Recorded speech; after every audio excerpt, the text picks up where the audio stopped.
First, I want to give a quick shout out to the organizers. The story goes that they were about to mortgage their house in order to make this happen. So thank you also to the sponsors so that they didn't have to mortgage their house to make this happen. I'm sure you're also incredibly excited about me talking about the third messaging system of the day. Hopefully there will be something new and interesting that I will present that you'll find of value. So my name is Matt, and I'm currently building patterns, but I'm not here to talk to you about that today. I'm here to talk to you about NSQ, which we built at Bitly. That's Chauncey McPufferson, the Bitly mascot. So there's two questions that I get asked most often when giving variations of this talk. One of them is, why didn't you use RabbitMQ? And the other one is, what on earth does NSQ even mean? Some people have suggested not stable Q. Do not believe them, it's a lie. My favorite is naming sucks Q, because we all know it does. The truth is, it's actually much more boring.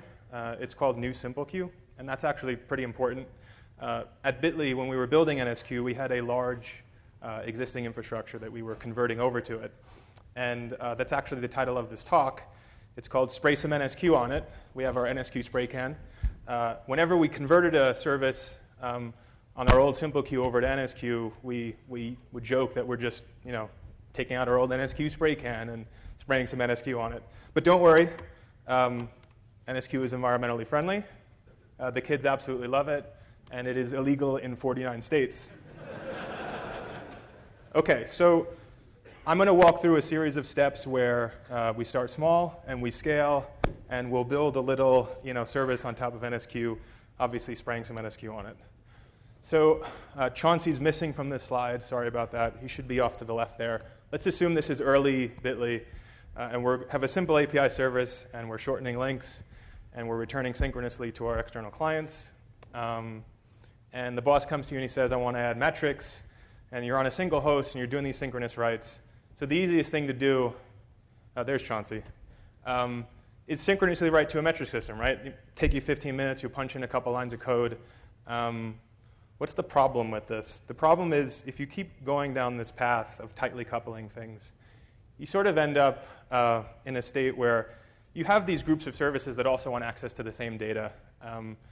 And if every time you want to add a new producer or consumer, you tightly couple them and just change code and do a deploy in order for that to happen, you end up in a state where you have this nightmare of interconnected components. And in particular, it becomes really hard to understand how they're going to fail if one of them individually has issues. But there's hope. And the answer is just use Node. And this is actually the end of my talk.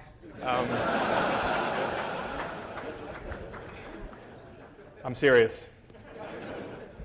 OK. So this is what we I converted these from widescreen to non-widescreen, and I lost some information here. But it's supposed to say distributed message bus in the middle here. This is our goal, right? We want to build a system where we have these really clean APIs for producers to be introduced.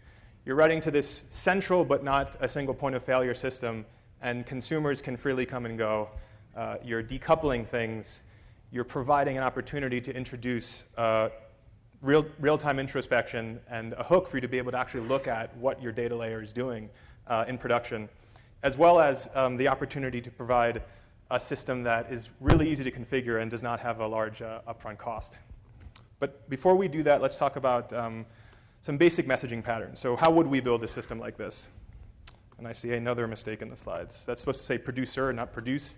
Let's see what happens when we push a message through a broadcast delivery mechanism, right? It's being copied across and delivered to two distinct groups of consumers. And all we've really accomplished here is decoupling producers from consumers. So the producer no longer needs to know about who's consuming this data. The consumers don't really care where the data is coming from, and everybody's happy. And then there's the distribution approach. This is sort of the inverse. You have a producer pushing data across the pipe. And this is where you're load balancing the stream of messages across your connected consumers.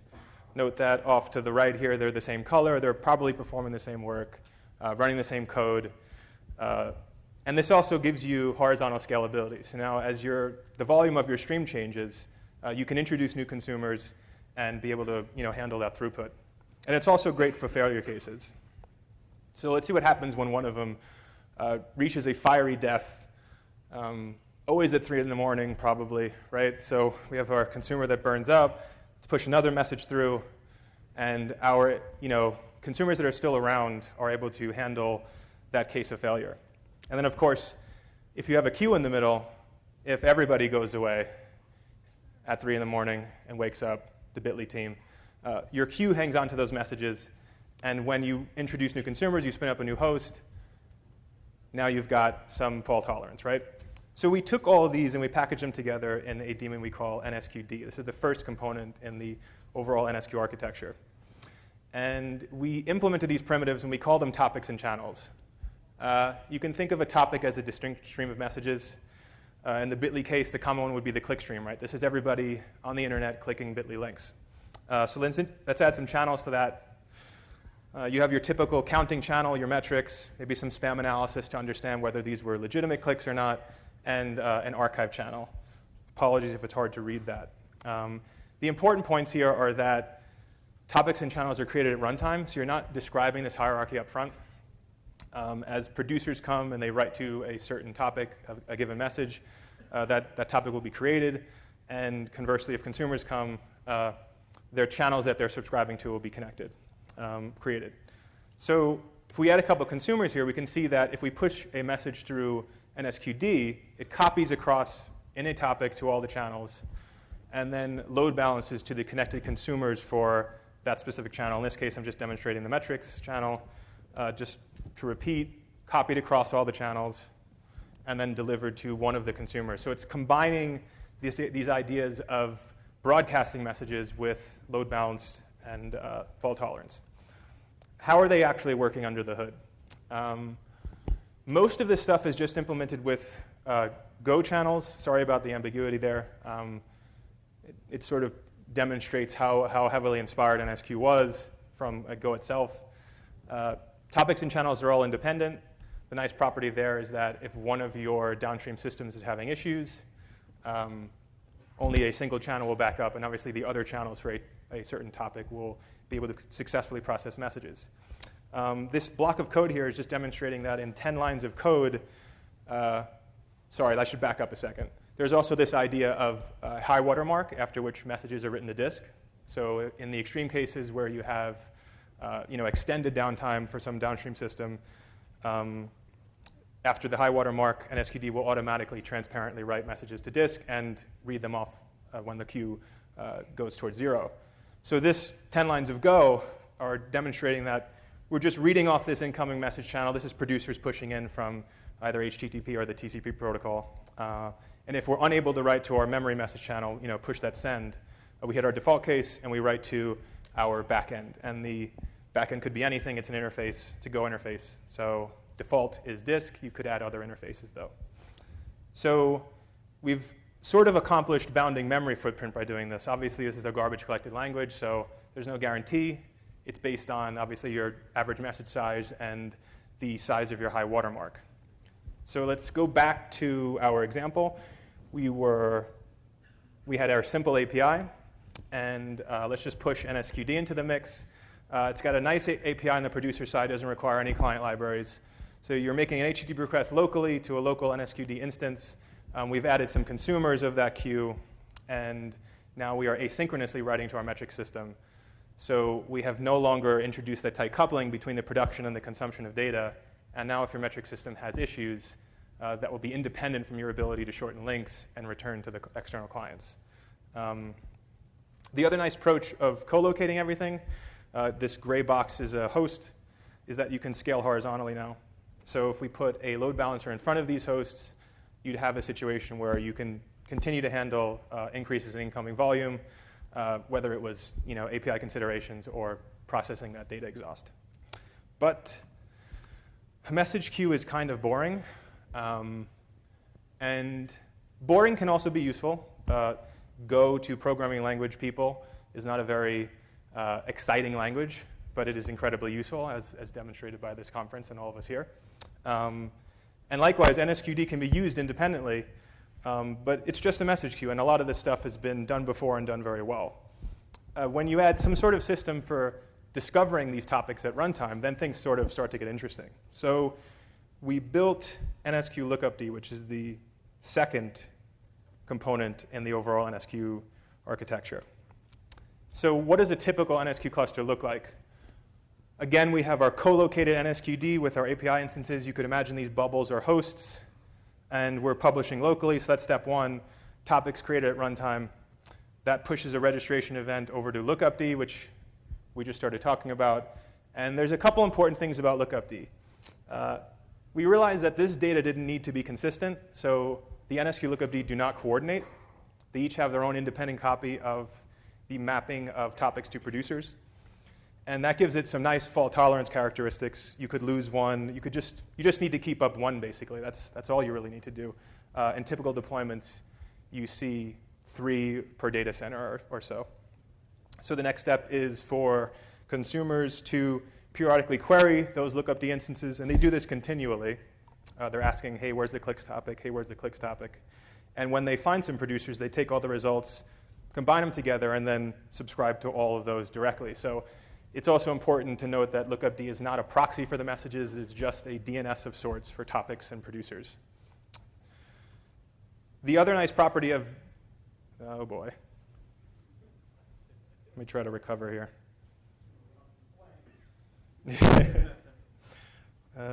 It was this connection. Hold on. OK, sorry about that. Because we're deploying NSQD locally in this silo with hosts, you actually end up also getting a nice shard to your stream, right? And again, you don't have to configure this up front. It falls out naturally from the way you end up deploying. So in this case, we're splitting the stream externally into 3 different instances. That's an important property. So back to our service that we're scaling. Now let's add lookupd to the mix and see what happens. So spin up some lookupd instances. Again, NSQD logs in. It's going to be pushing registration events across. Now let's say we wanted to archive this topic. There's a sister utility that's bundled in the binary downloads that provides just basic, reliable archiving of a stream to disk. It sucks in a couple thousand messages, writes to disk, performs an fsync. And we'll use that, and we'll deploy it on a set of hosts that have stronger I/O resources. And they will periodically query to find out, where are these topics being produced right now? They'll find them, again, log in, and be push messages directly. So now we have this second group of consumers that is consuming this data and performing some action on it. And this archive can be used for anything, right? You could push this to S3. For EMR, you could push it into Hadoop. Anything, really. You can use it as an audit log. These become incredibly useful when you're having production problems and you're trying to understand what happened. And we can keep scaling this out now to multiple data centers, right? So we've zoomed out. We've lost a little detail. But the same concept applies, right? We're archiving. We're writing to metrics. And then we'll use another utility that we bundle called NSQ to NSQ. And that does exactly what it says. It just pushes topics from one set of producers to another set of producers. And if we look at the other side of the data center, we'll be receiving them via NSQD and setting up a whole other set of clusters of services that are performing some other action on this stream of data. So that's pretty cool. But again, we were operating on a large existing infrastructure that needed to work, and it needed to work all the time. If Bitly links didn't work, it would be terrible.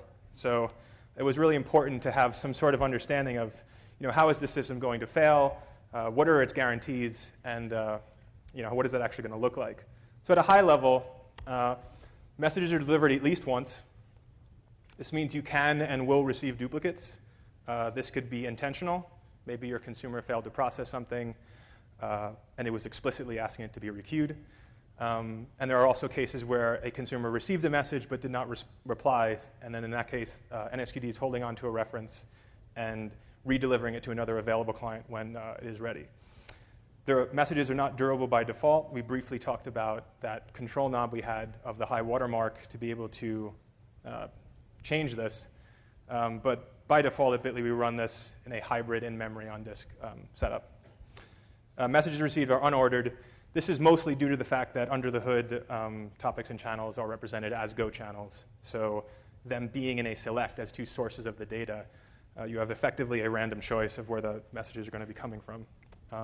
So if that is important to you in terms of downstream systems, you have to build that into your consumer, consume a topic in aggregate, and order them for some bounded window of time.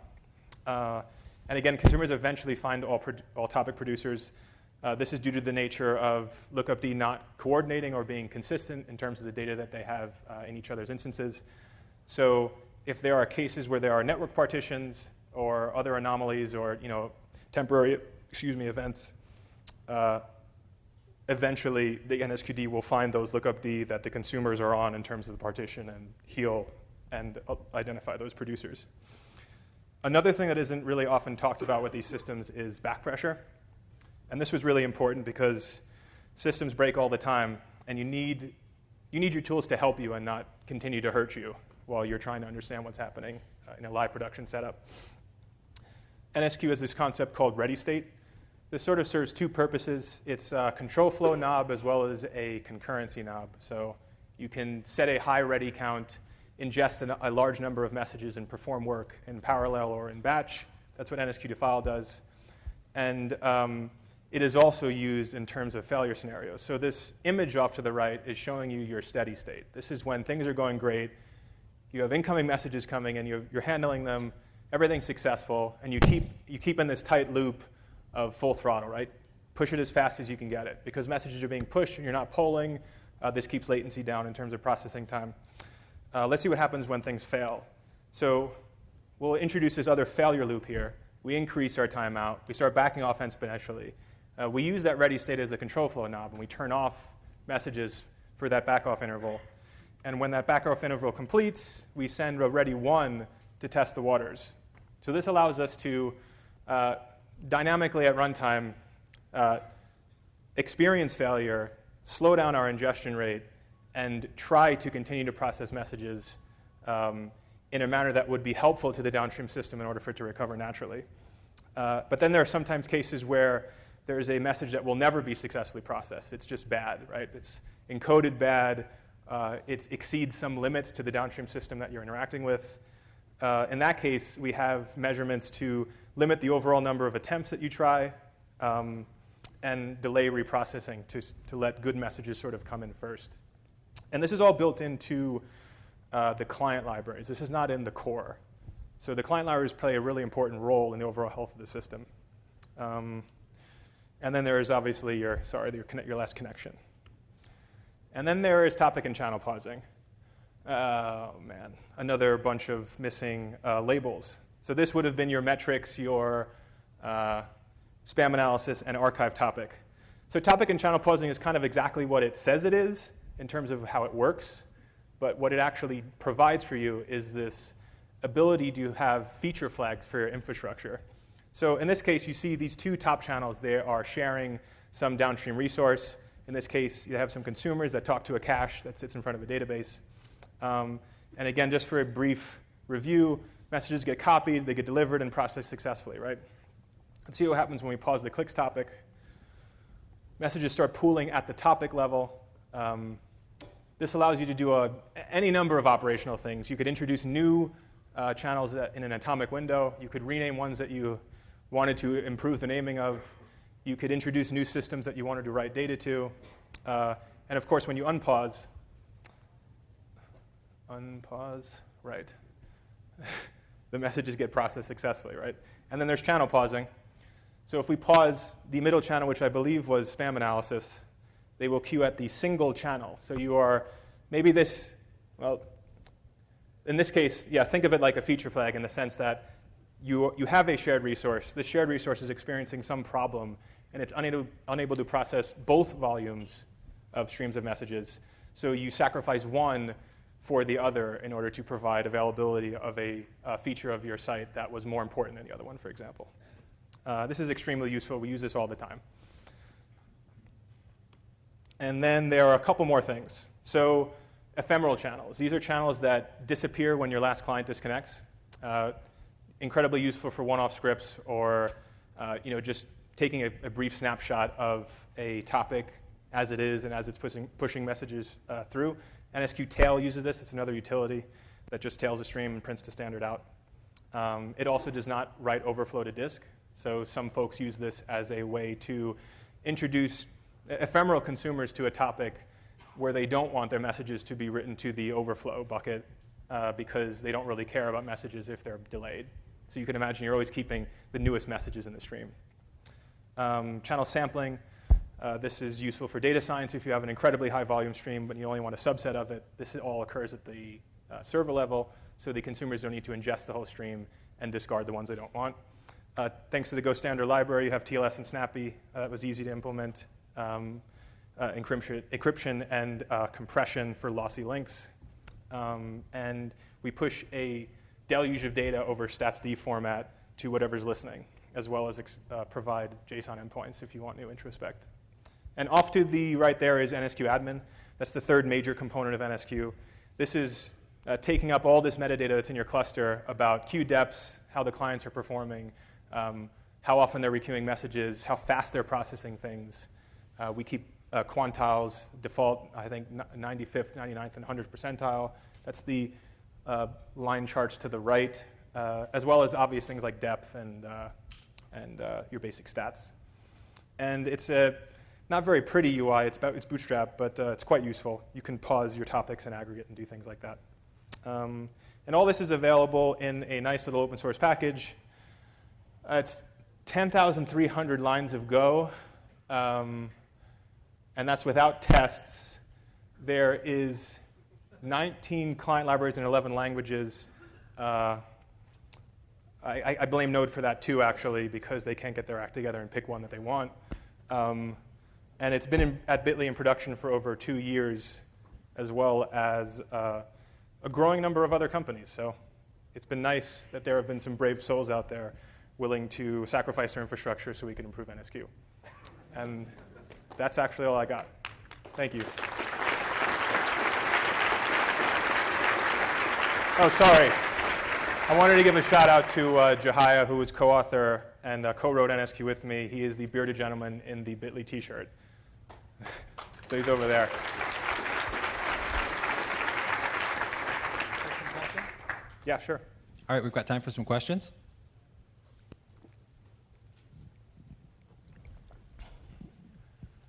Hi. I wanted to ask how you consistently coordinate control across different instances of NSQD. So, for instance, you had this pause feature. How do you know you're pausing like every instance? So some of the approaches we took are admittedly a little bit naive. It literally just talks to all of them and makes sure it happened. Not very reliably. Okay.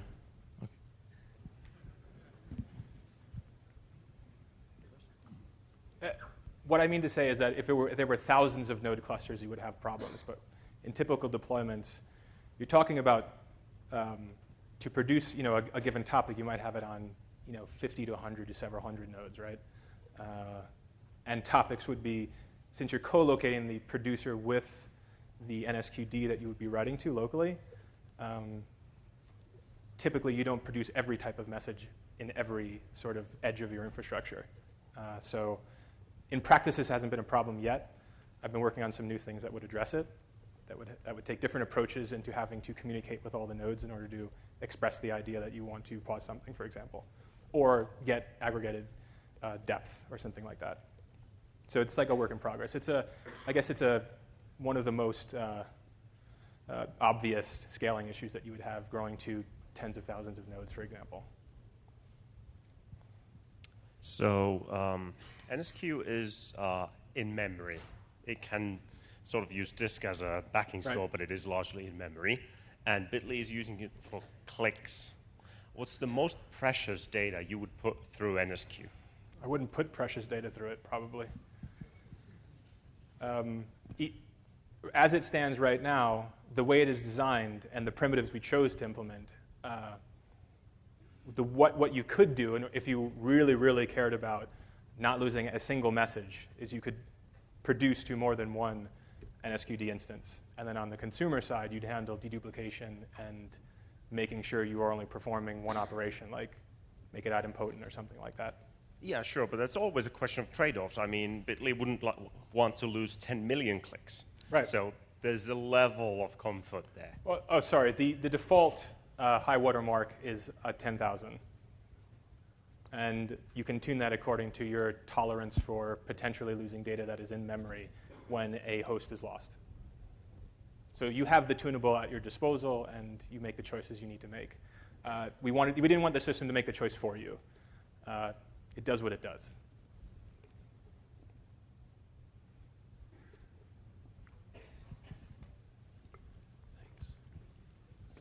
You talked briefly about the NSQ to NSQ module. Lookup D?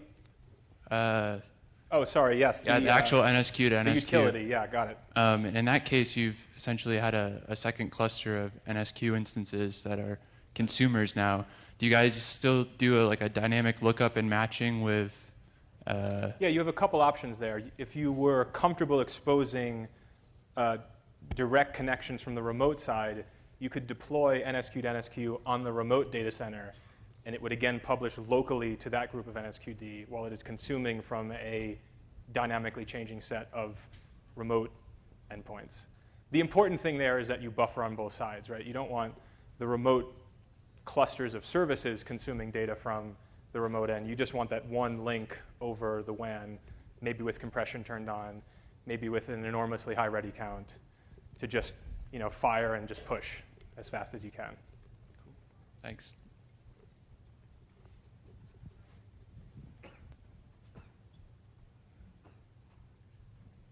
Cool, thank you.